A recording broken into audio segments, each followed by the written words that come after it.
Saudações em Cristo para a sua vida. Presbítero Reinaldo Alves, e você está no seu canal Reflexão Cristã. No vídeo de hoje nós estaremos estudando a lição de número 9, que tem por título Vivendo o Fervor Espiritual. Nós estamos estudando as lições da CPAD, da faixa etária adulto, e o tema central da lição é o verdadeiro pentecostalismo. Então quero convidar todos vocês para, a partir de agora, nós ficarmos juntos para mais um momento de escola bíblica dominical. Antes de nós continuarmos, eu quero pedir para você que ainda não se inscreveu no nosso canal, você se inscrever e também para você compartilhar nos seus grupos de discussões teológicas, os seus grupos de escola bíblica dominical, os seus grupos de pré-aula. Eu tenho certeza que Deus estará abençoando a sua vida de maneira poderosa. O tema da nossa lição diz Vivendo o Fervor Espiritual. Esse tema da lição de número 9, ele é muito palpitante porque traz para nós o zelo ardente da vida espiritual ou de viver um zelo ardente espiritual. Essa lição traz para nós também uma ação zelosa espiritualmente ou de viver um zelo intenso no aspecto espiritual. Então é uma lição muito importante e eu quero pedir para você ficar conosco até o final do vídeo, pois tenho certeza que você estará extraindo conteúdos que estará abençoando a sua vida. O texto áureo diz assim: E não vos embriagueis com vinho no qual existe contenda, no qual há dissoluções, divisões, brigas, mas enchei-vos do Espírito Santo. Está na carta de Paulo aos Efésios, capítulo 5, e o versículo de número 18. A verdade prática, a verdade aplicada para a nossa vida diária diz assim: ser cheio do Espírito Santo pode se referir-se tanto ao batismo no Espírito Santo, como também à vida plena no Espírito. E o ponto central da lição diz assim: é preciso viver o fervor espiritual, ou seja, é preciso viver um zelo ardente espiritual. A leitura bíblica em classe está na carta do apóstolo São Paulo aos Efésios, capítulo de número 5, dos versículos 15 ao versículo de número 20. Quando nós falamos de zelo, quando nós falamos de viver essa intensidade ardente na nossa vida espiritual, nós precisamos avaliar aqui pelo menos 4 áreas das nossas vidas ou da sociedade que precisam de homens e mulheres que guardem esse zelo ardente na sua vida espiritual. Primeiro, eu estou falando na vida, na mídia. Nós sabemos hoje que existem muitos homens, muitas mulheres de Deus que estão na mídia, que têm a sua vida publicada, que têm a sua vida nas plataformas. E esses homens que um dia defenderam ou que defendem a fé cristã precisam manter o zelo. Vocês sabem, todos nós sabemos que estamos vivendo uma perseguição clara, uma perseguição exposta. Muitos homens e mulheres que têm a sua vida no fervor, no zelo espiritual, já tiveram seus canais, as suas plataformas suspensas, bloqueadas, canceladas, porque são homens, são mulheres que vivem na mídia, que estão na mídia. Então a mídia é uma ferramenta, é um canal que tem trazido a pregação do evangelho, e você que serve a Deus, você que prega a palavra de Deus por meio da mídia, precisa manter esse fervor. Um segundo segmento da sociedade, primeiro a mídia, segundo é a política. Nós sabemos que existem homens e mulheres que cederam a sua vida para a política em todas as instâncias, seja para vereador, deputado, senador, presidente, enfim. E nós estamos vivendo hoje dias trabalhosos no aspecto político. Eu não preciso entrar em detalhes, mas vocês sabem dos últimos acontecimentos. Se uma pessoa ela declara que ela é conservadora, que ela defende o governo, que ela está dentro de uma pauta, ou que ela abraça, divulga e apoia uma pauta do governo federal, essa pessoa, ela estão correndo perigo ou risco de terem as suas vidas bloqueadas na política e até mesmo sendo presas. Então são homens e mulheres que precisam, na política, levar a sua vida dentro do fervor espiritual. Eu falo isso com uma certa tristeza.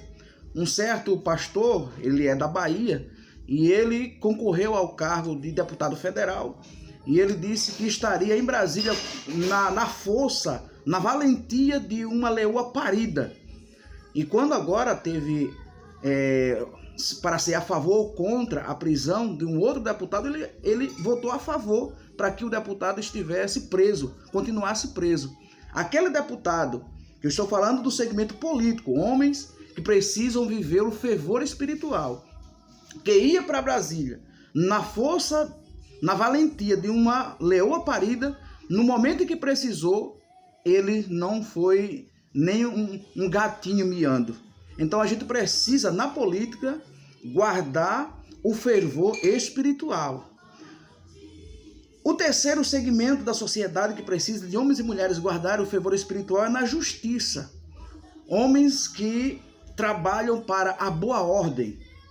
Homens e mulheres que trabalham para que a ética social seja mantida na sociedade. Então você que trabalha, você que está desde a maior instância até a mais comum, mas que está dentro da sociedade ou que presta um serviço na área da justiça, precisa manter e guardar o fervor espiritual.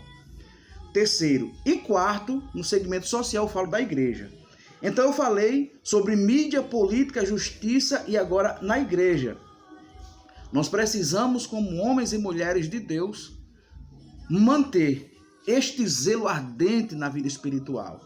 É por isso que a lição de hoje traz para nós 3 tópicos. O primeiro é a importância da devoção pela palavra de Deus. O segundo tópico é a importância em manter-se cheio do Espírito Santo. E o terceiro tópico é vigilante contra a frieza espiritual. O primeiro tópico diz assim: a importância da devoção pela palavra de Deus. E dentro do primeiro subtópico, do tópico 1, diz assim, devoção. O termo devoção aqui traz para nós a ideia do zelo. E a lição explica para nós o zelo pela palavra e pela oração. A lição de número 8 está aqui no canal, você pode buscar e trazer para a sua vida algo que eu coloquei lá na lição de número 8, então você pode estudá-la, se você já estudou, então está lá algo sobre a palavra. Mas a lição aqui, ela traz para nós a devoção na palavra e na oração. Nós sabemos hoje que a oração precisa manter-se. Esse zelo ardente pela oração não pode ser esfriado ou cancelado. Por quê? A palavra oração vem de um vocábulo do latim ores, de onde vem a palavra orifício, de onde vem a palavra furo, de onde vem a palavra boca. Então, o que é oração? Oração é aproximar-se, é se aproximar de Deus por palavra ou pensamento, em público ou em particular. Então, oração é conversar com Deus, é se aproximar, é se achegar-se a Deus. Oração é uma conversa, não é um monólogo, é uma conversa onde eu falo e também onde eu também escuto. Eu escuto e também eu falo. Então, orar é se aproximar de Deus, é conversar com Deus. Agora, vem aqui 6 dimensões da oração que você precisa anotar pausadamente. Primeiro, por que nós precisamos orar? Aí vem aqui, porque é uma doutrina bíblica. Oração não é conversa de religioso. Oração não é fruto da mente de pastores, de membros da igreja.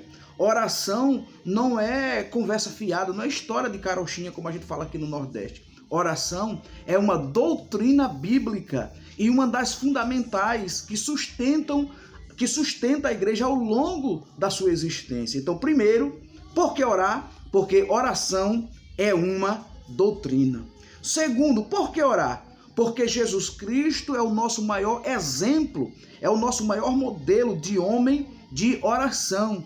Sempre que Jesus ia fazer alguma coisa, Jesus estava no monte, Jesus estava orando, buscando ao Pai em oração. Primeiro, porque ele era 100% homem. E como homem, ele precisava orar, ele precisava conversar com o Pai. E também para deixar para nós o exemplo de homem de oração.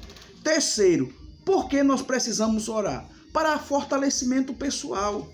Nós precisamos estar fortalecidos. Paulo diz aos Efésios, capítulo de número 6, versículo 10, no demais, irmãos meus, fortalecei-vos no Senhor e na força do seu poder, porque não temos que lutar contra carnes, contra humanos. A nossa luta é no campo espiritual. Então, por que orar? Em terceiro lugar, para o nosso fortalecimento. E em quarto, por que orar? Para interceder por outrem. Nós precisamos orar os ministros e ministras do STF. Está precisando que nós oremos, mas com urgência. Nós, igreja, precisamos fazer propósito, fazer jejum, apresentar os 11 ministros do STF. É o guardião da Constituição e vocês sabem o que está acontecendo. Então, por que orar? Para interceder por outrem. Então, nós precisamos interceder pelos ministros do STF. Nós precisamos orar pelo presidente da República. Nós precisamos orar pelo Senado, pela Câmara Federal. Nós precisamos orar pelos nossos governantes, pela nossa família, pela nossa sociedade. Nós precisamos apresentar as maiores potências mundiais. Quem está antenado no mundo escatológico precisa interceder com urgência pelas grandes potências, Estados Unidos, China, Japão, Brasil e outros países precisam com urgência que nós venhamos a interceder. Então, por que orar? Porque nós precisamos interceder por outrem. Em quinto lugar, por que orar? Porque nós estamos em guerra. E esta guerra, ela não é física, esta guerra não é humana, esta guerra não é braçal, essa guerra é no mundo espiritual. E eu sei que existem pessoas, não é preciso nós aqui darmos uma de emocionalismo, não, mas existem reuniões onde homens que ocupam cargos elevadíssimos, trabalhando para atacar a igreja. Esses homens são apenas instrumentos do mundo espiritual, são instrumentos do mundo demoníaco, e como eles ostentam o poder, seja ele da mídia, seja ele jurídica, seja ele política, seja ele midiática, esses homens estão trabalhando ferrenhamente para parar a igreja. Vocês sabem por que alguns estabelecimentos podem ficar abertos e por que querem fechar a igreja? Se a igreja está cumprindo as normas sanitárias. Então, por que nós precisamos orar? Dentro desse primeiro tópico da lição, é porque nós estamos em guerra. E essa guerra não é física, não é humana, não é braçal. Essa guerra é espiritual. E o apóstolo São Paulo, no mesmo texto da carta aos Efésios, capítulo de número 6, ele diz, porque não devemos lutar contra carne e sangue. A nossa briga é contra as hostes espirituais da maldade nos lugares espirituais. Então, por que o zelo, a devoção pela palavra e pela oração? Porque nós estamos em guerra. Apresente a sua cidade, o seu governante, o seu líder espiritual, o seu pastor, a sua liderança, seja ela política ou espiritual. Nós precisamos orar porque nós estamos em guerra. E em sexto lugar, por que orar? Para sermos sensíveis ao mundo em um todo. Eu sei que tem coisas que é mais simples, mais fáceis de serem perceptivas, mas existe coisa. Vocês lembram lá de Mateus capítulo 17, quando Jesus sobe o monte com Pedro, Tiago e João, e os 9 discípulos ficam na base do monte, e o pai traz uma criança, traz um rapaz, um adolescente para os discípulos expulsarem. Jesus disse, existe casta de demônio que só sai por meio do jejum e da oração. Quando nós jejuamos, o fluxo sanguíneo que estaria na região estomacal, ele vai automaticamente para o cérebro. Isso nos leva a ficar mais lúcido, isso biologicamente, cientificamente. Nos ajuda a refletirmos, a memorizarmos, a pensarmos. No mundo espiritual, o jejum faz com que nós estejamos mais sensíveis ao mundo espiritual, ao comando de Deus, às ordens de Deus, os alertas de Deus, os starts de Deus, as diretrizes de Deus. Então, por que o primeiro tópico da lição diz a importância pela devoção pela palavra de Deus? E o subtópico fala de devoção pela palavra e oração. Então, em sexto lugar, por que orar? Para nós sermos sensíveis, para nós ficarmos sensíveis ao mundo como um todo. Esse é o primeiro tópico da lição. Essa é a importância de nós orarmos, porque é uma doutrina, porque Cristo é um modelo para nos fortalecer, para interceder por outrem, porque nós estamos em guerra e para sermos sensíveis ao mundo como um todo. Ainda o segundo subtópico da lição, o primeiro subtópico fala da devoção, o segundo fala de oração e da palavra, o terceiro subtópico, ainda dentro do primeiro tópico da lição, fala de o viver sabiamente. Precisamos usar de sabedoria. Existe uma diferença entre ser inteligente e ser sábio. O inteligente, ele resolve o problema. Já o sábio, ele antecipa o problema. Ele faz com que o problema não aconteça. Você é inteligente? Graças a Deus. Mas ser sábio e ser inteligente seriam as coisas mais importantes para as nossas vidas. O quarto subtópico do tópico primeiro da lição diz assim: remida o tempo. A palavra tempo aqui não é cronos, a sucessão de segundo, milésimo, dia, mês, ano, década, milênio. Não.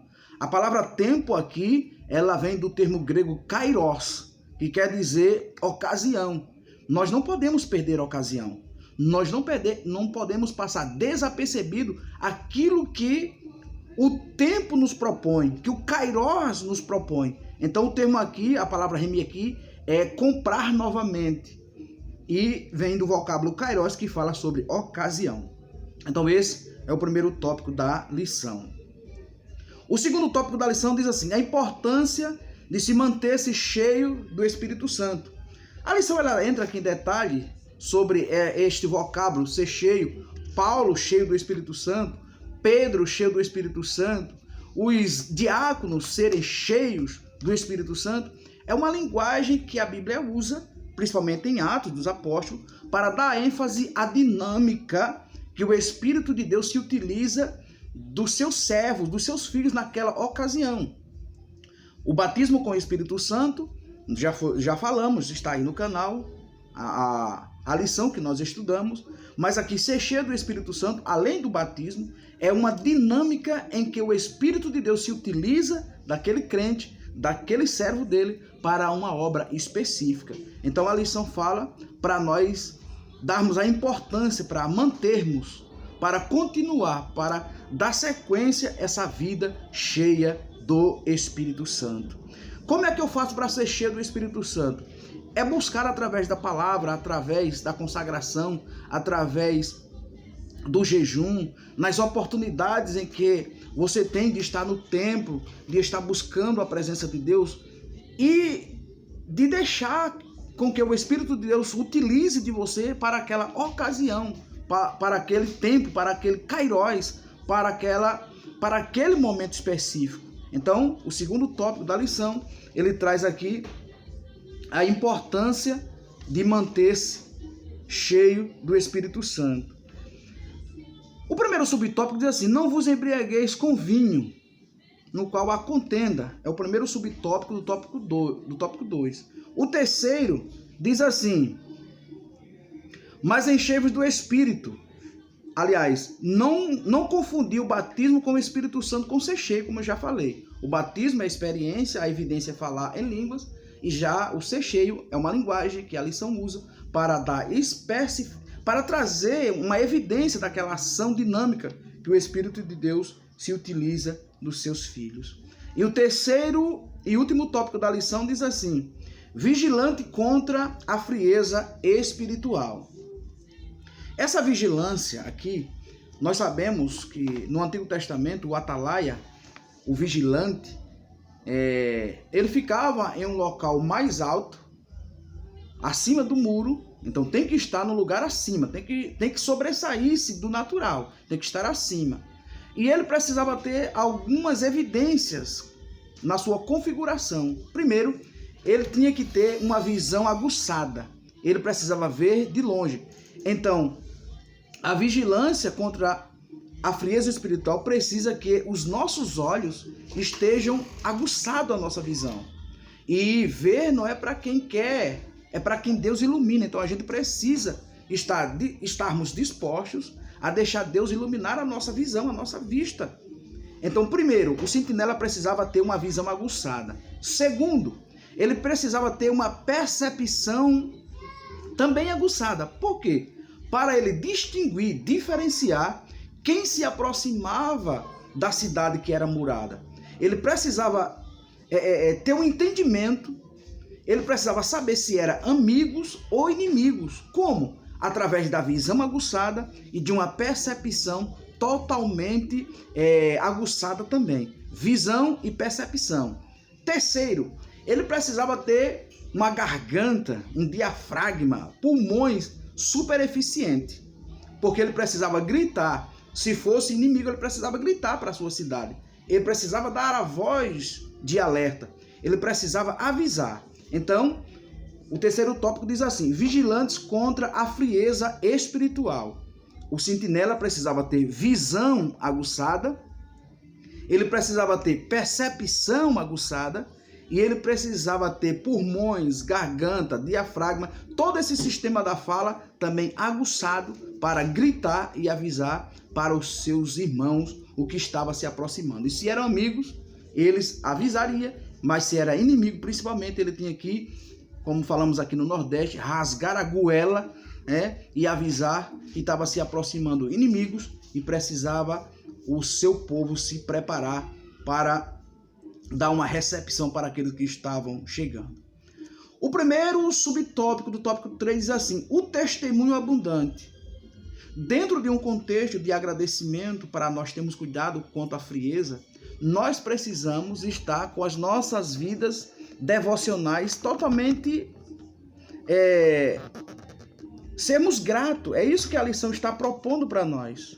O testemunho aqui é de nós testemunharmos. E a palavra testemunha no grego vem da palavra martir, ou seja, alguém que morre, alguém que perde a vida em prol de uma causa. A palavra testemunho está lá em Atos capítulo 1, versículo 8. Vocês ser-me-ão testemunhas. Então a palavra testemunha no grego é martir, alguém que morre em prol de uma causa. E o termo testemunho aqui é nós sermos gratos ao Senhor, é nós devotarmos ao Senhor, é nós agradecermos ao Senhor por meio dos cânticos, dos louvores, dos momentos de congregar. Então nós precisamos testemunhar as grandezas que Deus fez, que Deus está fazendo e que Deus fará, pois Ele é grande e poderoso para fazer muito mais, abundantemente além daquilo que nós pedimos ou pensamos, segundo o poder que em nós opera. O segundo subtópico do tópico 3 diz assim: dá graças a Deus por tudo. Tem pessoas que às vezes está desempregado, está atravessando um problema e ele é intenso para receber algo da parte de Deus. E às vezes depois que recebe, não tem mais uma assiduidade, uma frequência. Até tem tempo para estar na igreja, mas agora já tem outras prioridades. Jesus, quando curou os 10 leprosos, que apenas o samaritano voltou, ele disse: cadê os 9? Não foram 10, né? Porque o que voltou veio para agradecer. Então, dentro do cuidado estarmos vigilantes contra a frieza, a gente precisa testemunhar a grandeza de Deus e a gente precisa ser grato por aquilo que Deus tem feito em nossas vidas. E o terceiro subtópico do tópico 3 e último, para nós já irmos para a conclusão, é ser sujeito. E eu até rascunhei aqui na minha lição, que diz assim: o Espírito nos capacita a essa sujeição. O dever do cristão se submeter às autoridades constituídas. 1 Pedro 2,13. Aos seus superiores e a nossa sujeição também aos nossos líderes, tanto governamental, político, social, quanto os nossos líderes eclesiásticos. Agora aqui vem um dado. Em Atos capítulo 4, as pessoas queriam que Paulo parasse de pregar, de Pedro, melhor dizendo, parasse de pregar. Essa sujeição aqui é se eles estiverem segundo a palavra. Porque o que importa nós obedecermos a Deus do que aos homens. Então, se uma autoridade, se ela nos obriga a irmos contra a palavra, então a gente não pode não podemos sujeitar-se. A sujeição aqui dos nossos líderes, tanto os espirituais, pastores, líderes na igreja, quanto os nossos líderes estaduais, governamentais, sociais, é se eles estiverem segundo a palavra, se eles estiverem dentro da palavra, até porque as autoridades foram constituídas por Deus. Então, se há um decreto, se há uma norma, se há uma diretriz, se há um decreto, e esse decreto ele fere a palavra, ele vai de encontro à palavra, então nós precisamos obedecer a Deus do que aos homens. Agora, essas autoridades, o que estará acontecendo? Esse decreto não está ferindo a palavra, não está indo de encontro à palavra, então a gente também precisa estar sujeito às autoridades. E a conclusão da lição diz assim: o significado de enchevo do Espírito é ter uma vida cristã na plenitude do Espírito Santo. Isso envolve todos os aspectos de nossa vida, desde os cultos até o lar, desde o lar até o trabalho e sociedade. Por meio desses testemunhos é possível observar quem é cheio do Espírito Santo. É por isso que a lição ela trouxe para nós vivendo o fervor espiritual, ou seja, vivendo um zelo ardente e espiritual. Deus abençoe a sua vida. Espero que você, de fato, se inscreva no nosso canal. Precisamos chegar a um número de 500 pessoas inscritas.